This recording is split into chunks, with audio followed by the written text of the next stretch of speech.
Hello friends, welcome to our channel doctor A N classes. आज की video UP police and all one day exam practice set के तहत practice set number 17 है। पिछले के video में हम लोग प्रैक्टिस नंबर 1 to 16 करा चुके हैं। आप उन देखना चाहते हो तो आप पीछे जा कर के या हमारे इसी में डिस्क्रिप्शन में दे रखा है प्लेलिस्ट, उसमें से जाकर देख सकते हैं या सर्च करेंगे तो आप प्लेलिस्ट के थ्रू पा सकते हैं। तो चलिए शुरू करते हैं आज की वीडियो स्टार्ट करने से पहले फ्रेंड्स, यदि आपने अभी तक हमारे चैनल को सब्सक्राइब नहीं किया तो हमारे चैनल को सब्सक्राइब करके बेल आइकन प्रेस कर लें, जिससे कि आने वाले नए वीडियो का नोटिफिकेशन कंटिन्यूस आपको मिलती रहे। तो देखिए, पहला क्वेश्चन दे रहा है किस डेट को वृषभ चक्र, अश्वयुक्त सारनाथ का स्तंभ, चतुर्मुख शीर्ष स्तंभ राष्ट्रीय प्रतीक के रूप में भारत सरकार द्वारा अंगीकृत किया गया। बेसिकली ये पूछना चाह रहा है। इतना क्वेश्चन बड़ा करने का कोई मतलब नहीं है, केवल ये भौकाल बनाने के लिए देता है। आप बस क्वेश्चन को समझना सीखिए। ये पूछना चाहता है बेसिकली अशोक स्तंभ को भारत सरकार द्वारा कब अपनाया गया या अंगीकृत किया गया, तो वो था 26 जनवरी 1950। तो करेक्ट आंसर क्या हो जाएगा? करेक्ट आंसर नंबर हो जाएगा 3 नंबर। अब उससे पहले इससे कुछ रिलेटेड कुछ क्वेश्चन देख लीजिए। जैसे देख लीजिए, अशोक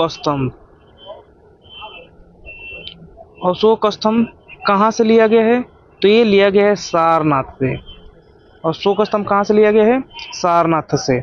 इसमें कितने शेर हैं, कितने पशु हैं, कितने गाय हैं, कितने बैल हैं, घोड़ा है, कुछ ऐसे क्वेश्चन करके पूछ देता है।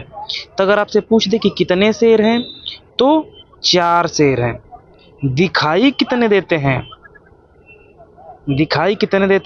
तो 3 दिखाई देते हैं। फिर पूछता है कि कितने हाथी हैं? हाथी कितने हैं?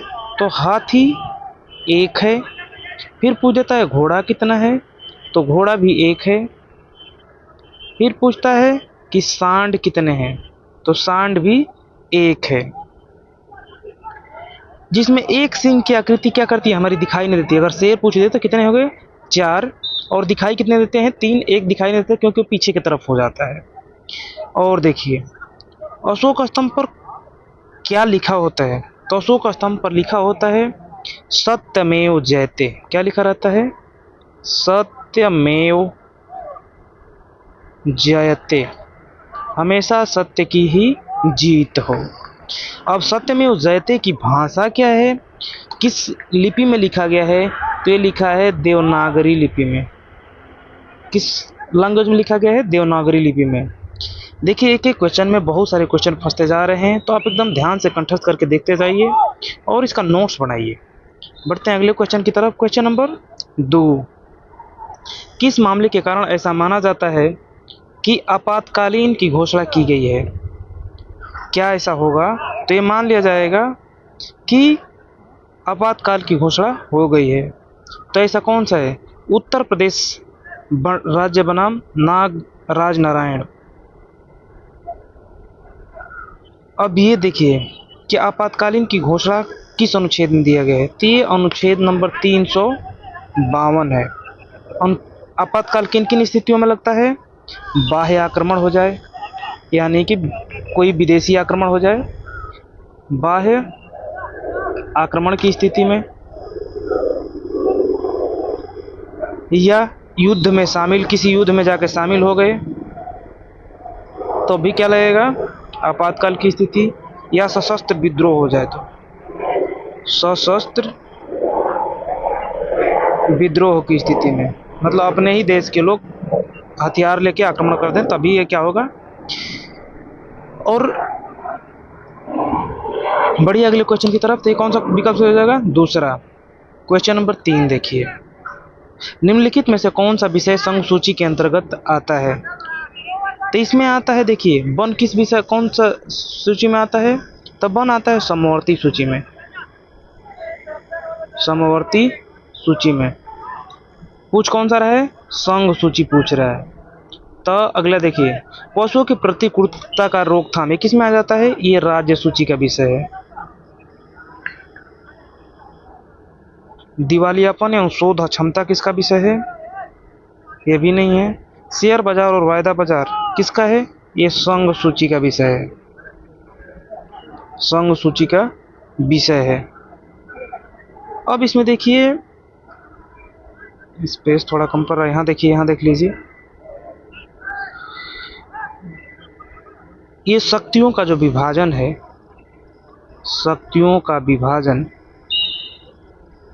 कौन से सूची में है? तो अनुसूची नंबर 7 में आता है, अनुसूची 7 में आता है। शक्तियों का विभाजन किन किन भागों में हुआ है? तो एक होता है संघ सूची, संघ सूची, दूसरी होती है राज्य सूची, तीसरी होती है समवर्ती सूची। ये सब जो सूची थी पहले जिसमें बनी थी, उस समय इनमें अलग अलग विषय थी कि किसमें कितना है।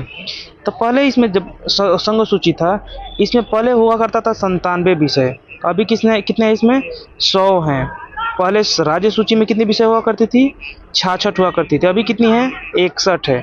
और समवर्ती सूची में पहले कितना था? पहले था इसमें 47, अभी कितना है? 52। ये सभी जो नीचे वाले हैं ये पहले का है, और ये जो नीचे वाला है ये वर्तमान का है। वर्तमान में कितना? 100। राज्य सूची में वर्तमान में कितना है? 61 है। और समवर्ती सूची में वर्तमान में कितना है? 52 है। बढ़िए, अगले क्वेश्चन की तरफ। यही क्वेश्चन है, किस साल भारत में विश्वविद्यालय शिक्षा की समस्या का अध्ययन करने और रिपोर्ट देने के लिए सैंडलर आयोग का नियुक्ति किया गया? तो सैंडलर आयोग का नियुक्ति कब किया गया? 1917 में किया गया था। कब किया गया था? 1917 में। तो कौन सा विकल्प सही हो जाएगा? पहला सही हो जाएगा। अब इसी में देख लीजिए,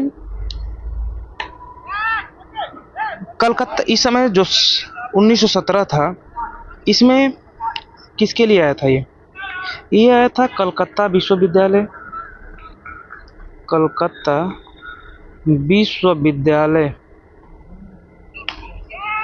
शिक्षा में सुधार करने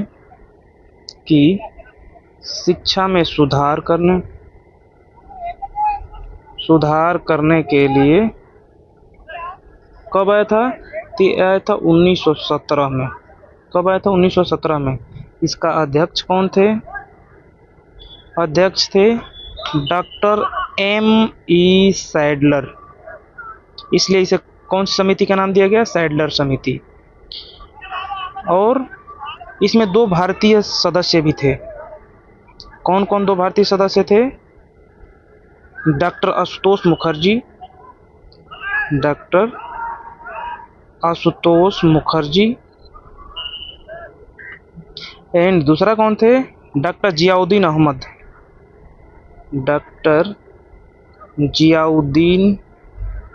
अहमद। ये दोनों क्या थे? ये दोनों भारतीय सदस्य थे। कुछ अन्य आयोग भी हुए हैं इम्पोर्टेंट, जैसे चार्ल्स वुड के नेतृत्व में शिक्षा का सुधार लाया गया था। कब लाया था? 1854 में, जिसे शिक्षा का मैग्ना कार्टा भी कहा जाता था। बढ़िए, अगले क्वेश्चन की तरफ। यमुना नदी के तट पर दीन पनाह शहर की नींव किसने रखी थी? तो यमुना नदी के तट पर दीन पनाह सभी लोग जानते हैं, कब? हुमायूं ने रखी थी। हुमायूं 2 बार राजा बना। कब कब? 1530 से लेकर 1540 तक रहा, फिर 1555 से लेके 1556 तक रहा। उसके बाद नीचे देखिए, जहांगीर कब से कब तक रहा? 1605 से लेके 1627 तक रहा। अकबर का देख लोगे तो अकबर रहा 1556 से लेके 1605 तक। ये मुगल बादशाहों में सबसे अधिक शासन किया, अधिक समय तक राजा रहा। शाहजहां कब से कब तक रहा? ये रहा 1627 से लेके 1658 तक। बढ़िया, अगले क्वेश्चन की तरफ। Question number 6। वर्ष 1939 में भारतीय राष्ट्रीय कांग्रेस के त्रिपुरी सत्र के अधिवेशन के अध्यक्ष पद के लिए महात्मा गांधी का पसंदीदा उम्मीदवार कौन था? तो ये थे पट्टाभी सीतारमैया। कौन थे? पट्टाभी सीतारमैया। ये देखिए, इससे इनके और इनके विपक्ष में जीता कौन? तो सुभाष चंद्र बोस जीते थे। Subhash Chandra Bose continuous 1938 and 1939। 1938 में अध्यक्षता का पद कहाँ किए थे? हरिपुरा में। हरिपुरा में कौन थे? सुभाष चंद्र बोस अधिवेशन किए थे। 1939 में महात्मा गांधी के सपोर्ट रहने के बावजूद पट्टाभी सीतारामैया का नौ जीत पाई। ये समझिए कि उस समय सुभाष चंद्र बोस क्या व्यक्तित्व रहा होगा। 1939 में पट्टाभी सीतारामैया को क्या करे? हरा के, और किस कौन सा अधिवेशन का? त्रिपुरी अधिवेशन का अध्यक्ष पद क्या करिए? जीत लिए। लेकिन महात्मा गांधी उनसे खुश न हुए, मतलब विरोध करने की वजह से 1939 में इन्होंने अध्यक्ष का पद क्या किया? अध्यक्ष का पद त्याग दिया और क्या किए? 1939 में ही फॉरवर्ड ब्लॉक का स्थापना किए। फॉरवर्ड ब्लॉक की क्या किए? स्थापना कर दिया। फॉरवर्ड ब्लॉक पार्टी की स्थापना किए। बढ़िए अगले क्वेश्चन की तरफ। क्वेश्चन नंबर 6, शाहजहां के सत्तारूढ़ होने से पहले जहांगीर के बाद वास्तविक शासक कौन था? तो ये देखिए, शाहजहां की मृत्यु कब होती है? शाहजहां सबसे पहले देखिए इसकी मृत्यु कब होती है। शाहजहां की मृत्यु हो जाती है 1627 ईस्वी में। उसके बाद शाहजहां की जो पत्नी थी, शाहजहां की पत्नी, पूरा जो कमान था नूरजहां, कमान अपने हाथों में ले लेती है और उसकी क्या करती है? संरक्षिका बनती हैं। कमान मतलब कि पूरा का पूरा नूरजहां। और नूरजहां की और शाहजहां की एक बेटी थी, कौन? लाडली बेगम। लाडली बेगम का विवाह किससे हुआ? विवाह हुआ था शाहजादा शहरयार से। शहरयार को राजा बना दिया गया। और शहरयार कितने समय तक राजा रहा? 2 महीने तक राजा रहा। तब तक कौन आ गया?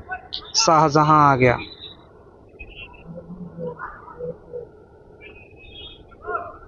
सॉरी, ये शाहजहां की पत्नी नहीं, न होकर के किसकी पत्नी थी?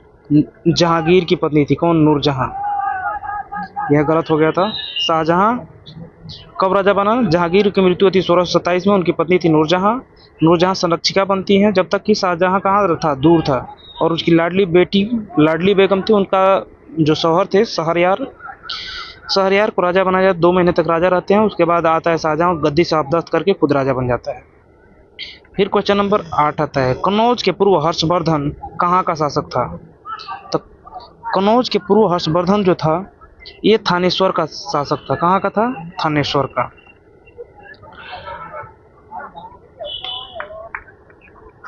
और जब हर्षवर्धन राजगद्दी पर बैठा पहले राजगद्दी पर बैठने से पहले हर्षवर्धन बर्तन बंद का क्या किए? राजगद्दी पर जब बैठा तो तब से उस वंश को क्या कहने लगा? वर्धन वंश। लेकिन उससे पहले क्या बोलते थे उसको? पहले कौन सा वंश बोलते थे? थानेश्वर का पुष्यभूति वंश। थानेश्वर का पुष्यभूति वंश। आज जब ये राजा बना, राजगद्दी पर बैठा, तब से क्या कहा जाने लगा? वर्धन वंश। राज्यश्री जो हर्षवर्धन था, इनकी एक बहन भी थी। बहन का नाम क्या था? राज्यश्री। और राज्यश्री का विवाह किससे होता है? कन्नौज का जो मौखरी शासक था गृहवर्मा से। गृहवर्मा से इसकी राजश्री की शादी करा दी जाती है। लेकिन गृहवर्मा की हत्या कर दिया। गृहवर्मा की हत्या किसने किया? देवगुप्त। और देवगुप्त की हत्या किया तो जब देवगुप्त ने गृहवर्मा को मार दिया तो हर्षवर्धन का बड़ा भाई था। हर्षवर्धन का बड़ा भाई कौन सा था? राज्यवर्धन। राज्यवर्धन ने क्या किया? देवगुप्त को मार दिया। अब राजवर्धन को मार दिया राजवर्धन ने, तो देवगुप्त का एक दोस्त था। दोस्त कौन था? शशांक। ये वही शशांक है जिसने बोधि वृक्ष का जो पीपल है उसको कटवा दिया। तो शशांक जाके किसको मार देता है? राज्यवर्धन को। जब राज्यवर्धन को भी मार देता है तब इसकी बहन जो राजश्री थी ये भाग जाती है जंगल में, क्या करके? राजकाट छोड़ के, कनौज का। उसके बाद जाता है हर्षवर्धन, हर्षवर्धन शशांक को मारता है। उसके बाद अपनी बहन को, राजश्री को, एक बंजारे की मदद से खोजता है और अपनी बहन के ही कहने पर थानेश्वर से अपनी जो राजधानी है वो कहाँ ले जाता है? कन्नौज ले जाता है, कन्नौज स्थापित कर देता है। बढ़िए अगले क्वेश्चन की तरफ। क्वेश्चन नंबर 9, गुप्त काल में प्रसिद्ध महिला शासक कौन थी? तो गुप्त काल में प्रसिद्ध महिला शासक थी प्रभावती गुप्ता। और प्रभावती गुप्ता कौन थी? तो ये चंद्रगुप्त द्वितीय एंड कुबेर नागा की क्या थी? पुत्री थी। चंद्रगुप्त द्वितीय था, उपाधि एक धारण किया था, कौन सी? विक्रमादित्य की उपाधि धारण किया थी। ये कुबेर नागा कौन थी? तो ये नाग राजकुमारी थी। अगर गुप्त वंश बोले तो गुप्त वंश का अगर संस्थापक पूछ दे, गुप्त वंश का संस्थापक कौन है? तो गुप्त वंश का संस्थापक मिलता है आपको श्रीगुप्त। और श्रीगुप्त भी एक उपाधि धारण किया था, कौन सी? महाराज का। और महाराज का मतलब क्या होता है? कि किसी राजा के अधीन शासन करना, किसी राजा के अधीन शासन करना। मतलब कि ये ओरिजिनल शासक न होकर किसी दूसरे के अधीन क्या करता था? राजा का पदवी निभाता था। बढ़िए अगले क्वेश्चन। मेगास्थनीज जिसने भारत के बारे में प्रसिद्ध ग्रंथ इंडिका लिखी, वह मूल रूप से किस देश का था? तो था ग्रीस का। ग्रीस का ही दूसरा नाम क्या है? यूनान। ग्रीस का दूसरा नाम यूनान है। यूनान का ही था कौन? Seleucus Nicator. सेलुकस निकेटर का राजदूत था। सेलुकस निकेटर का क्या था? राजदूत था। कौन? यही मेगास्थनीज। और इसने कौन सी पुस्तक लिखी? इंडिका नामक पुस्तक लिखी। इसमें किसका वर्णन है? तो मौर्य साम्राज्य का वर्णन है। मौर्य साम्राज्य का वर्णन है। चंद्रगुप्त और सेलुकस निकेटर में युद्ध होता है और सेलुकस निकेटर हार जाता है और हारने के बाद अपनी बेटी इसकी थी कार्नेलिया, या इसी को ही बोलते हैं हेलेना, की शादी चंद्रगुप्त मौर्य से कराता है। बढ़िया अगले क्वेश्चन की तरफ। लंगर की परंपरा किसने आरंभ की थी? तो लंगर की परंपरा जो आरंभ की थी गुरु नानक ने कराई थी। सॉरी, लंगर की आरंभ किसने किया? गुरु नानक ने। लेकिन उसको लंगर को जो अस्थाई कर दिया कौन? दूसरे गुरु अंगद ने। स्टार्ट कौन कराया? गुरु नानक, जो इसके संस्थापक हैं। और अस्थाई किसने कर दिया? तो गुरु अंगद ने। अंतिम सिख शासक कौन था? अंतिम सिख शासक कौन था? तो ये थे 1699 में। कौन थे? गुरु गोविंद सिंह।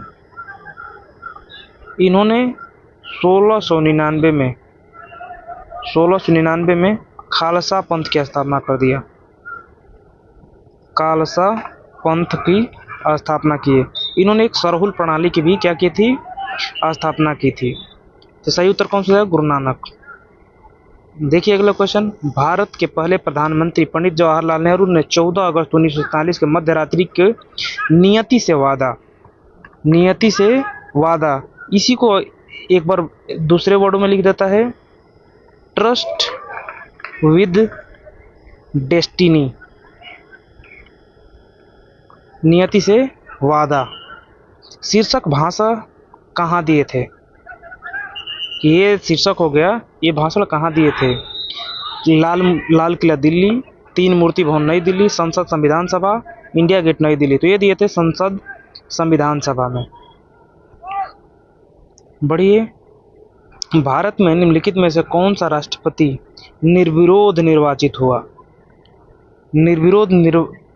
अब देखिए, डॉक्टर एस राधाकृष्णन कौन है? तो ये प्रथम उपराष्ट्रपति हैं, प्रथम उपराष्ट्रपति हैं। उसके बाद देखिए के आर नारायणन, ये प्रथम दलित राष्ट्रपति हैं, प्रथम दलित राष्ट्रपति हैं। नीलम संजीव रेड्डी, ये फर्स्ट जो चुनाव हुआ था, चुनाव क्या करे, हार गए, लेकिन सेकेंड टाइम निर्विरोध चुने गए, निर्विरोध चुने गए। और ये कब से कब तक रहे?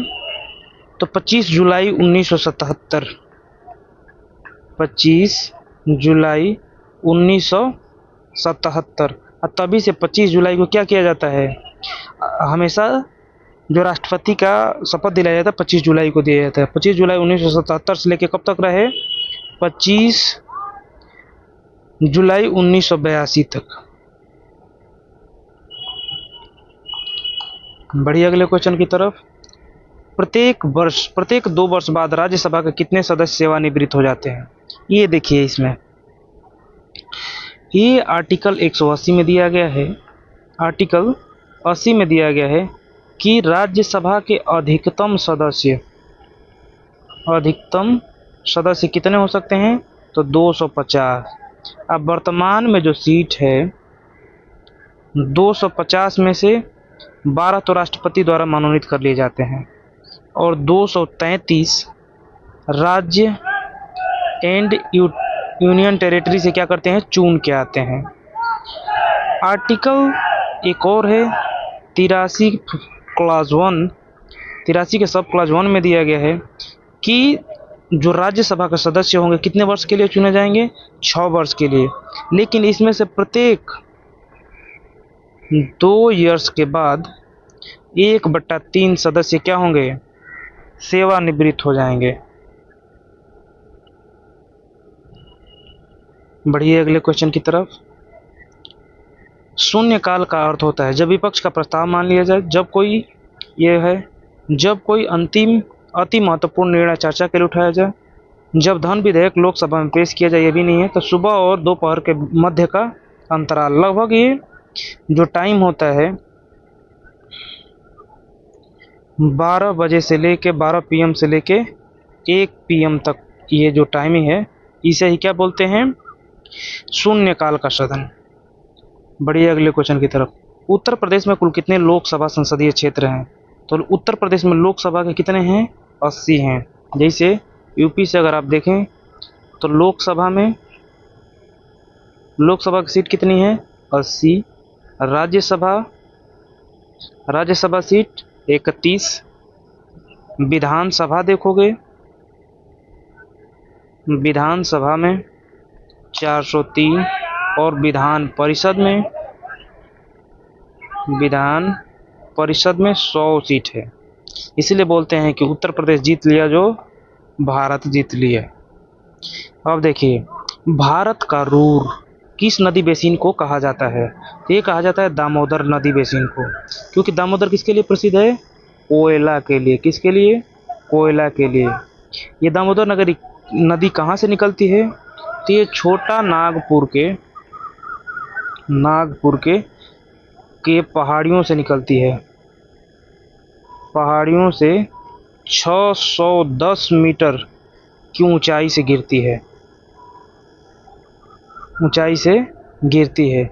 उसके बाद 230 मीटर ये कहाँ बहती है? झारखंड में बहती है। 230 मीटर किलोमीटर, ये मीटर नहीं, सॉरी, ये 610 मीटर और ये क्या है? 230 किलोमीटर। उसके बाद 240 किलोमीटर कहाँ बहती है? तो ये पश्चिम बंगाल में बहती है। और उसके बाद ये कहाँ आके गिर जाती है? हुगली नदी में मिल जाती है, हुगली नदी में मिल जाती है। बढ़िए अगले क्वेश्चन की तरफ। Question number 18। दक्षिण भारत की नदियाँ प्रमुख रूप से निम्नलिखित में से कौन सा अपवाह तंत्र बनाती हैं? तो ये वृक्षनुमा अपवाह तंत्र बनाती हैं। कौन सा? वृक्षनुमा। लेकिन जो गंगा है, सतलुज है एंड ब्रह्मपुत्र जो नदियां हैं ये पूर्ववर्ती अपवाह तंत्र बनाती हैं, पूर्ववर्ती अपवाह तंत्र बनाती हैं, पूर्ववर्ती अपवाह तंत्र में आती हैं। बढ़िए अगले क्वेश्चन की तरफ। नदी प्रवाह को मापने के लिए निम्नलिखित में से किसका उपयोग किया जाता है? तो नदी का प्रवाह नापने के लिए किसका प्रयोग किया जाता है? क्यूसेक का प्रयोग किया जाता है। लेकिन अब जो शेष बचे उनका भी देखना है। तो ब्यूफोर्ट स्केल का कहाँ उपयोग करते हैं? तो इसका उपयोग समुद्र तल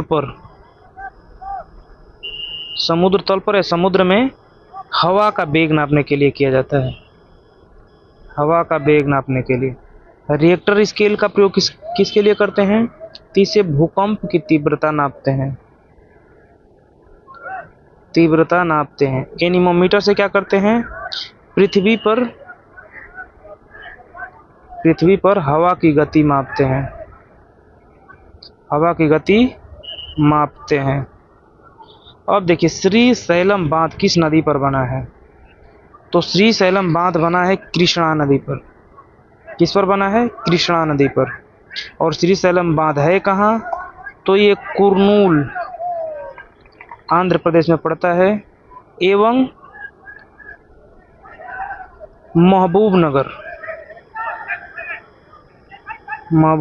किस में पड़ती है? तेलंगाना। इन दोनों के मध्य बना हुआ है, तेलंगाना दोनों के मध्य में पड़ता है। उस दिन को वर्षा दिन कहा जाता है जिस दिन वर्षा कितने 2.5 मिलीमीटर जिस दिन वर्षा हो जाए उस दिन क्या कहेंगे? वर्षा होती है, वर्षा दिन कहा जाता है। लेकिन भारत में अगर पूछ दे कि भारत में सबसे ज़्यादा वर्षा कहाँ होता है, सबसे ज़्यादा वर्षा कहाँ होता है? तो मासीन राम के चेरापूंजी में होती है, मासीन राम चेरापूंजी में होता है। और चेरापूंजी है कहाँ? तो ये मेघालय में है। 3 प्रकार के ration card, Antyodaya card, BPL card और एपीएल कार्ड। सर्वाधिक गरीब लोगों का राशन कार्ड कौन सा है? जो सबसे गरीब है उसे कौन सा कार्ड दिया जाता है? अंत्योदय कार्ड दिया जाता है। बढ़िए अगले क्वेश्चन की तरफ। सरकार द्वारा ई रकम क्या है? तो ई रकम का फुल हो जाता है इलेक्ट्रॉनिक राष्ट्रीय, आर से राष्ट्रीय, के से किसान, ए से एग्रीकल्चर यानी कृषि, एम से मार्केट या मंडी। तो राष्ट्रीय किसान कृषि मंडी। तो सरकार द्वारा ई रकम नामक एक नया प्लेटफॉर्म किस उद्देश्य से शुरू किया गया है? तो कृषि उत्पाद बेचने के लिए। किसके लिए? कृषि उत्पाद बेचने के लिए। कौन सी धातु ताप का अच्छा सुचालक है परंतु बिजली का कुचालक है, यानी बिजली का बुरा है? तो है सोना में सोना, तांबा, चांदी दोनों क्या हैं?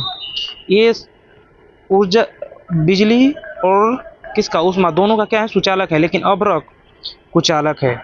इसमें से ऊर्जा तो ऊष्मा तो जाती है लेकिन बिजली नहीं जाती है। इसलिए आपने देखा होगा जो जहाँ पर इलेक्ट्रिसिटी पास की जाता है उनके खंभों पर अगर जाता है वायर तो उनके देखोगे एक बना होता है इसे, जिस पर वायर को दोनों को फंसा के उसके बाद बांधा जाता है जिससे कि बिजली तो चला जाए लेकिन इस खंभे में बिजली न आए। तो थैंक्स फॉर वॉचिंग। आज की वीडियो अगर आपको पसंद आ रही है तो हमारे वीडियो को शेयर, लाइक एंड सब्सक्राइब करें। धन्यवाद। मिलते हैं किसी अगले एपिसोड में।